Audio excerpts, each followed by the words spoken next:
बिस्मिल्लाहिर्रहमानिर्रहीम इय्याका नअबुदु व इय्याका नस्तईन। मेरे पाकिस्तानियों, आपको तस्नीम हैदर का सलाम। आज थोड़ी बात करते हैं बानिए अपना पीटीआई इमरान खान साहब का जो तोशाखाना केस के हवाले से, जो उन्होंने तोशाखाना के हिसाब से जो उन्होंने ज्वेलरी का सबका सामान का जितना भी उन्होंने लागत लगाई है, एक आदमी ने जो गवाह था, दो गवाहों की जो बयानात हो चुके, एक का मुकम्मल गवाही हो चुकी, दूसरे की रहती है। तो उसने बताया जी कि ये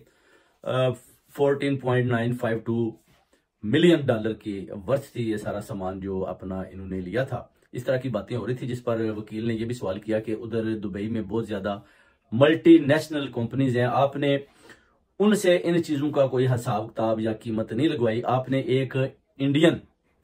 जो शॉप है उससे आपने इसकी लागत लगवाई है, इसकी क्या वजह है? तो वो उसके बाद उन्होंने ये भी सवाल किया जी कि अगर आपको तस्वीर दिखाई जाए तो क्या आप उस चीज की प्राइस बता सकते हैं? तो वो कहता है तस्वीर से तो नहीं, तो वैसे चीज देखकर पता चल जाता है। इस तरह जो गवाह हैं वो बेसिकली झूठे हैं, क्योंकि उनको पता ही नहीं कि इन चीजों की वैल्यू क्या है। और ऐसे ही बस एक गवाह को लाकर खड़ा कर दिया और दूसरे की गवाही भी, और एक और रह गया, उसकी भी गवाही खान साहब के और बुशरा बीबी के खिलाफ दिलवाने की पूरी कोशिश की जा रही है, मगर नाकामी, इनको बार बार इनको नाकामी का मुंह देखना पड़ रहा है। जैसे कि खान साहब ने कैमरे की तरफ देखकर कर्नल साहब को भी पैगाम दे दिया था कि आप आ जाएं, सब इधर बैठकर अपना अल्लाह की जो पाक किताब है, कुरान पाक ले आए, आप भी हाथ रखें, मैं भी रखता हूं, और पता चल जाएगा कि कौन गुनाहगार है और कौन बेगुनाह है। उधर आप देखें कि अपना जो मेहताब अब्बासी साहब हैं, जो अपना PMLN नून के जो बहुत पुराने वर्कर हैं और उनके साथ ऑलमोस्ट कोई 40-50 ईयर से उनके साथ चल रहे हैं, आज उनको भी अपना शहबाज शरीफ ने निकाल दिया जी कि आप PTI के इस आदमी को क्यों सपोर्ट कर रहे हैं, आप तो PML नून के हैं। तो उनको भी निकाल दिया। उसकी वजह कि उधर टिकट जो है वो हनीफ अब्बासी को दिया गया, मेहताब अब्बासी साहब को टिकट नहीं इशू हुई। इस वजह से उन्होंने भी देखा कि चले उनका कोई दोस्त है वो जो उधर PTI की तरफ से खड़ा है, तो उसको वो सपोर्ट कर रहे थे बेसिकली, जाहिर है। तभी उन्होंने भी शायद PTI का ऐलान कर दिया है कि मैं PTI को सपोर्ट करूंगा, और इधर से वो फारू हो चुके हैं, क्योंकि वो तो चलते थे अपना मियां मोहम्मद नवाज शरीफ के साथ, शहबाज शरीफ के साथ नहीं चलते थे, और शहबाज शरीफ ने उनको निकाला है, जिस पर नवाज शरीफ का किसी किस्म का भी रद्द अमल सामने नहीं आया। मरियम नवाज का भी खानेवाल में जलसा बिल्कुल फ्लॉप हुआ, उधर से 3 मिनट की तकरीर के बाद भाग गई। उधर अपना जो बिलावल भुट्टो जरदारी साहब हैं वो भी लाहौर की तरफ आना चाहते हैं, उधर भी जो उनके साथ हो रहा है, यानी वो बार बार कह रहे हैं कि खलाई मखलूक की गोद में बैठकर नवाज शरीफ साहब प्राइम मिनिस्टर बनना चाहते हैं, और मैं एक अवामी आदमी हूं और मैं अवामी वोट के साथ प्राइम मिनिस्टर बनकर सामने होगा और जीत मेरी होगी।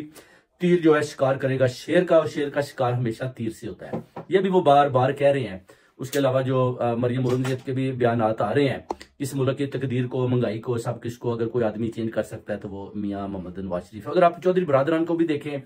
उधर जो चौधरी सालेक शाफे और उसके अलावा अपना चौधरी वजात और चौधरी मूसा लाई और सैन लाई,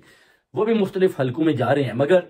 बार बार रुसवाई हो रही है, बार बार नाकामी का मुंह देखना पड़ रहा है। जिधर भी जाते हैं कट होता है, मगर वो लोग कहते हैं कि वोट हमने PTI को देना है, लोग आते हैं उनकी बातें सुनते हैं, उसके बाद वो आपस में जो उनकी गुफ्तगू होती है, वो जो इंटरव्यूज देते हैं, जो लोगों में आपस की बातें हैं वो जो शेयर करते हैं, बरादरी सिस्टम है, उसमें वो बताते हैं जी कि हम इमरान खान के जाले हैं, PTI खान साहब का VN को, उनके ट्रस्ट को वोट देना है, हमने इनको नहीं देना। चौधरी वजात साहब को और अपना जो मूसा लाई को उन्होंने वैसे ही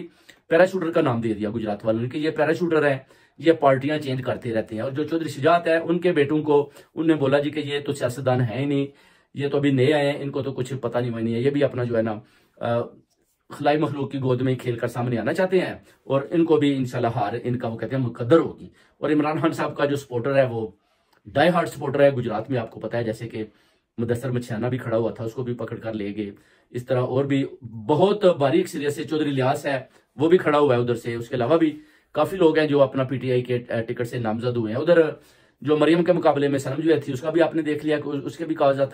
जो उन्होंने नामजदगी मुस्तरद कर दिए। दोनों हल्कों से उनको पता था कि इधर से मरियम नवाज को बुरी तरह हार होगी, और अगर ये हार गई तो फिर हम इसको पार्लियामेंट तक लेकर कैसे जाएंगे। नवाज शरीफ इस तरह मनसारे से उसको भी अपनी हार होती हुई दिखाई देती है, मगर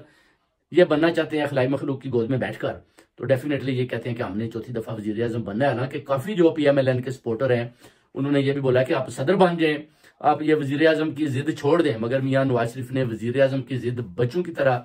रखी हुई है कि मैंने जी वजीर आजम बनना है, और आप मुझे बताएं जो लंदन प्लानिंग है उसमें यही डील हुई थी कि मुझे चौथी दफा अपने वजीर आजम बनाना है।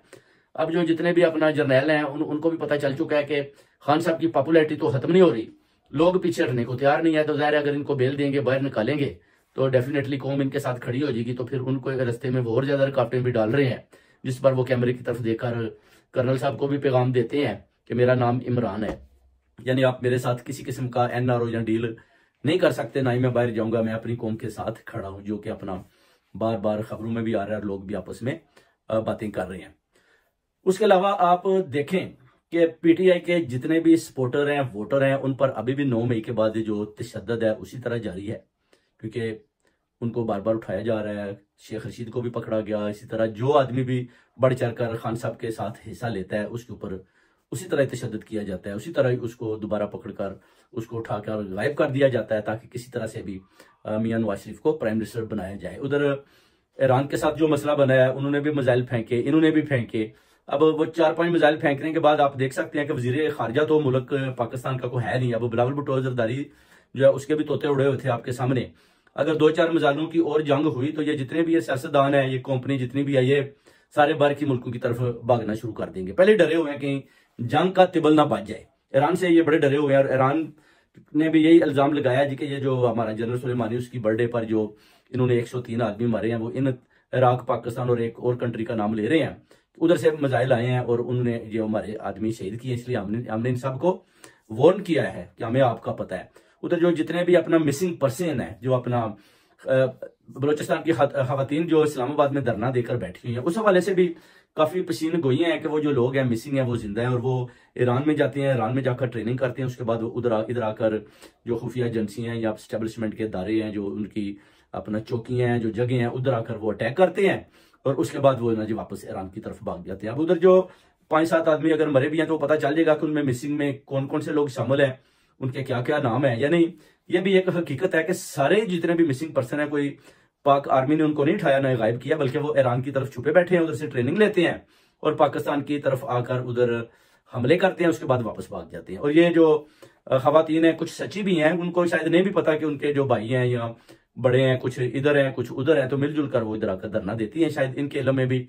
उतना नहीं होगा कि ये लोग जो है मिसिंग है, जो इनके मिसिंग है वो वाकई मिसिंग होंगे, और जो कुछ मिसिंग है उधर भाग कर गए हैं, वो लोगों का भी आपको पता है कि उनका तल्लुक दहशतगर्दी से है, जिसका पाक आर्मी भरपूर तरीके से जवाब देती है। अब मियां नवाज शरीफ अगर प्राइम मिनिस्टर बन भी जाते हैं तो आप ये देखें कि क्या मियां साहब इस हुकूमत को चला लेंगे, जिधर 45% इधर महंगाई